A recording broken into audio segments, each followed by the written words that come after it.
Welcome back. Now moving over to sports. Team Idemili South emerged champions of the second Noye Soludo volleyball competition, defeating Team Njikoka in the final at Dr. Alese Kweme Square, Oka. The winners received 750,000 naira, with runner-up and third-place prizes of 500,000 naira and 250,000 naira. The tournament, initiated by the Anambra governor's wife, aims to nurture grassroots sports talent across local government areas. Chinechere Mwazupu of Team Anocha was named MVP. Organizers appealed for increased state funding to retain talent and prevent players from representing other states.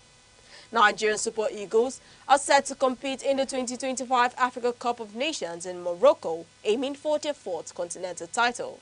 Qualification was highlighted by a 3-0 paper victory over Libya and strong performances from Ademola Lookman and Victor Osimhen.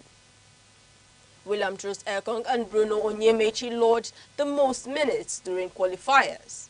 The team has a record 8 third-place finishes in AFCON history. The final squad excludes 10 players from qualifiers, including Kelechi Iheanacho and Victor Boniface. Nigeria relies on a mix of European-based stars and emerging talent to challenge for the trophy. And in entertainment, actress Iniedo has appealed to NFVCB and CAN not to withdraw her film A Very Dirty This Christmas from cinemas. CAN described the title as offensive, while Edo clarified it refers to family secrets, not moral indecency. NFVCB requested a title change and one of potential withdrawal. Edo emphasized the film is already showing in over 70 cinemas with significant investments. She pledged to modify the title but urged viewers to consider the film's content before judging, warning of substantial financial losses if the movie is banned. American rapper Nicki Minaj addressed reports of persecution against Christians in Nigeria during America Fest.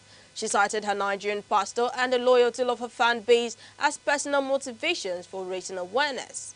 Minaj criticized global silence on kidnappings and violence targeting worshippers, calling for international attention to religious freedom.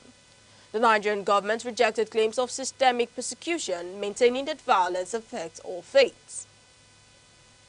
Minaj's statements, however, continue to draw international attention to security concerns amid the holiday season.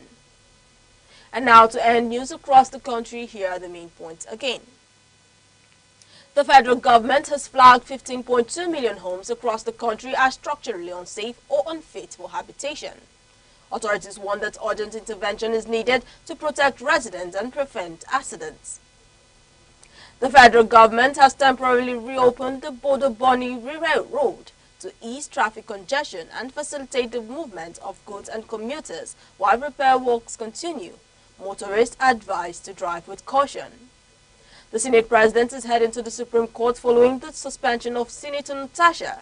The legal proceedings are expected to determine the constitutional validity of the suspension and its implications for parliamentary conduct. Northern groups have called for the impeachment of lawmakers over discrepancies in the recently passed tax bill. The groups claim that the inconsistencies could negatively affect citizens and demand urgent legislative review. Firefighters in Kwara State successfully contained a blaze at a recycling plant in Ilorin. The fire, which erupted at Madfa Nigeria Enterprises, was quickly controlled, preventing damage to surrounding structures and ensuring public safety. Cross River authorities have arrested 10 unlicensed trade-o medical vendors operating in the state. Officials said the crackdown aims to protect public health and ensure that all medical practices comply with safety regulations. And that's news across the country at noon.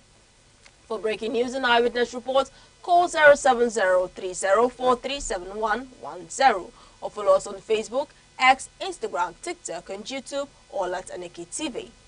On behalf of the producer Chidima Sogwa and the entire news team, I'm Deborah Wakaba. Thank you for watching. Enjoy the rest of your day.